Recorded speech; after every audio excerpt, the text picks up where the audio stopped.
Hello friends, welcome to my channel NM রান্নাঘর। আজ দেখাবো মুগ ডাল মাছের মাথা দিয়ে মুড়িঘন্ট। এর জন্য প্রথমে আমি ডালগুলো খুব ভালোভাবে বেছে নিয়েছি। তারপর মাছের মাথা দুইটা ভালো করে ধুইয়া নিয়েছি। এবার মাথাগুলো একটু সাইজ করে নিচ্ছি, কারণ এত বড় মাথার তেলের ভিতর দিলে ভালো করে ভাজা হয় না। তার জন্য একটু সাইজ করে নিলাম। দুইটা মাথাই কেটে কেটে 4 খণ্ড করে নিয়েছি।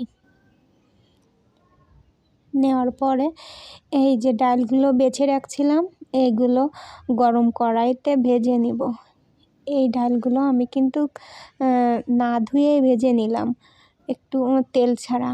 একটু ভালোভাবে ভাজা হয়ে গেলে এগুলা এখন বাটিতে আমি নামিয়ে এইগুলো আমি ঠান্ডা জল দিয়ে 2-3 বার ধুয়ে নেব ডলে ডলে, যাতে করে না ধুয়ে ভাজলে হয় কি, ডালের যে ঘিরান, মুগ ডালের যে ঘিরান, এই ঘিরানটা নষ্ট হয় না।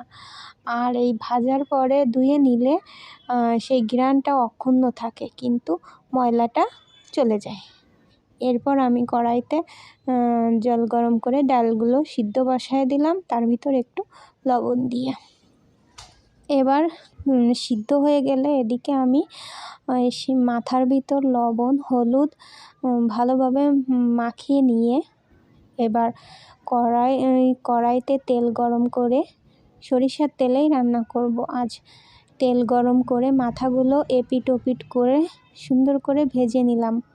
একটু কড়া ভাজা দিলে মুড়িঘন্টের স্বাদটা অন্যরকম আসে এবং আলাদা একটা ঘিরান আছে। মাছের ঘিরানটাও আসে, আবার ডাউলের ঘিরানটাও পাওয়া যায়।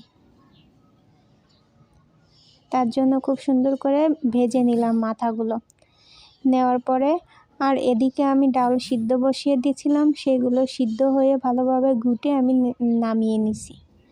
নেওয়ার পরে মাথা ভাজার পরে যে তেলটা ছিল, আমি ওই তেলেই জিরে, কাঁচামরিচ, শুকনো লঙ্কা, তেজপাতা, 2টা দারুচিনি দিয়ে একটু নেড়ে চেড়ে নিলাম।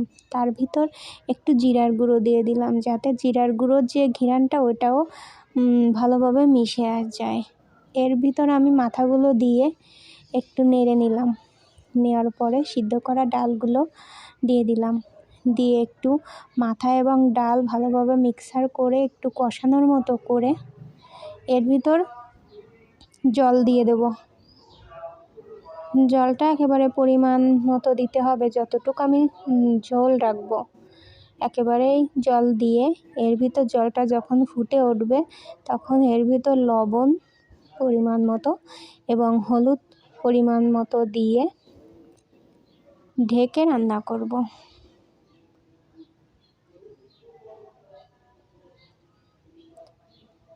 এবার ঢাকনাটা মাঝে মাঝে ঢাকনা তুলে নেড়ে দেব।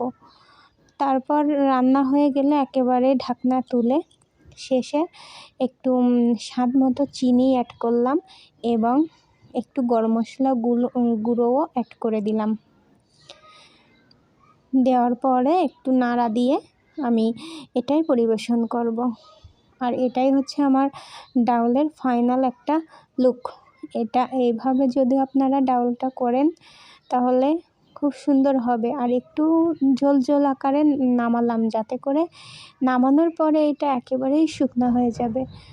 তাই যদি আমি আগে থেকেই শুকনো করে নামাই, তখন আর খেতে ভালো লাগবে না। তাই একটু ঝোল ঝোল করে নামালাম, যাতে পরে পরিমাণ মতো হয়ে যাবে, তখন ঘন হয়ে যাবে।